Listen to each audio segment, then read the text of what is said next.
In this video, I want to consider the issue of God's revelation. Without God revealing himself to humanity, no one can know him. There are two ways by which God has revealed himself to humanity. The first is known as general revelation. General revelation refers to God revealing himself to humanity through nature or through creation.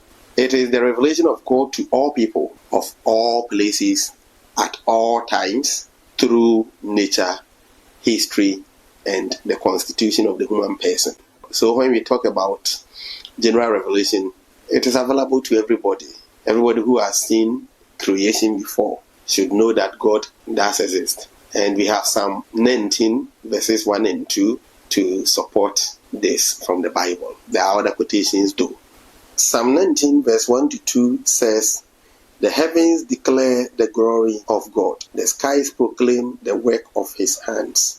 Day after day, they pour forth speech. Night after night, they display knowledge." New International Version.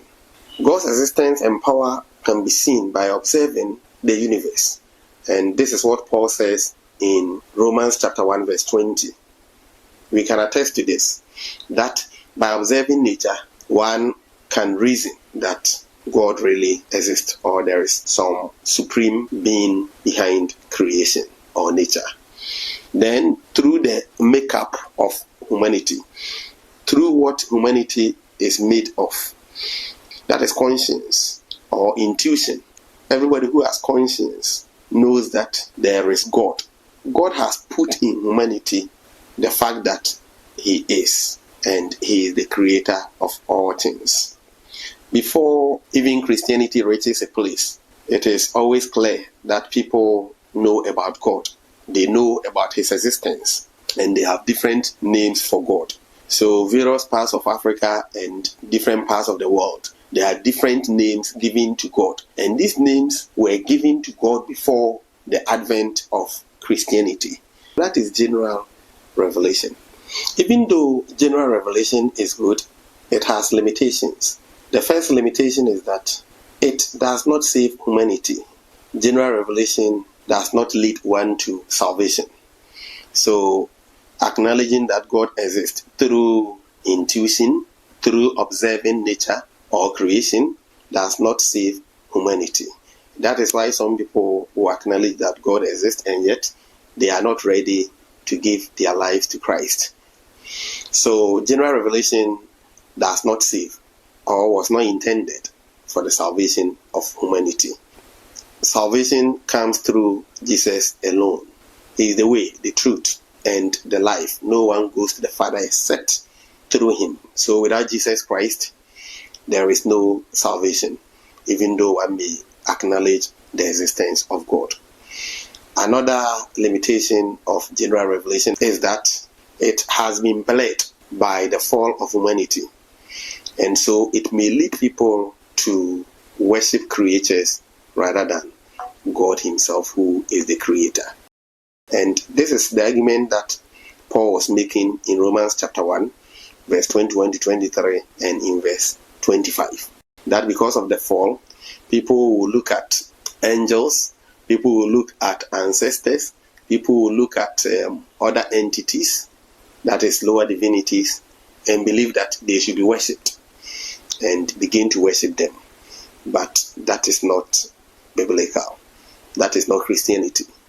And so the fact is that even though one may come to the realization that God really exists through nature, history, and other means, if it is not the special revelation, that knowledge cannot save anybody. More important and more revealing is the second one, which is God's special revelation. When we talk about special revelation, it refers to the manifestation of God to a particular people at particular times and places as a means of bringing salvation to them. The general revelation is not for salvific purpose, but it is to show that God really exists.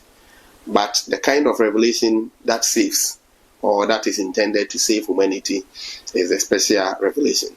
And it is revealed to people at particular times and at particular places and to particular people. Special revelation includes God appearing to humanity in physical form. And we find examples in, say, Genesis chapter 15 verse 17, where he appeared to Abraham. Then we have Genesis chapter 16 verse 7 to 13. We have Genesis chapter 18 verse 1 following, where he appeared to Abraham again in a form of 3 humans, one of whom was God himself. Then Genesis chapter 32 verse 24 to 30. Here is also another story where God revealed himself to humans. Then we have Judges chapter 2 verse 1 to 4. All these passages may be explored to see how God has appeared to humanity or human beings in physical forms.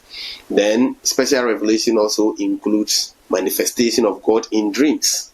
For example, in Genesis chapter 28 verse 12, God appeared to Jacob in a dream, and it is part of the special revelation.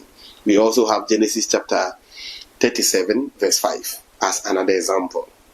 I believe you'll be reading these passages to know exactly what they say, to facilitate your understanding of the topic that we are treating in this video.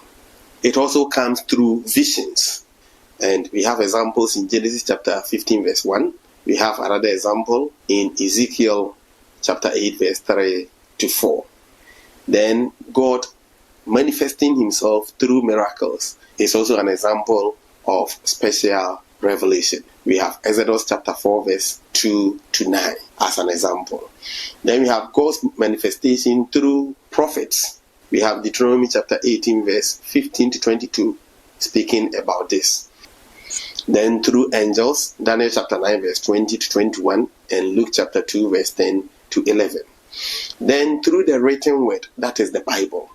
The Bible is God's special revelation to humanity.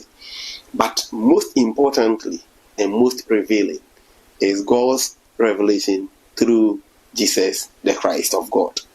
So when we talk about special revelation, which is for salvific purpose, it is Jesus Christ who is the climax of God's special revelation.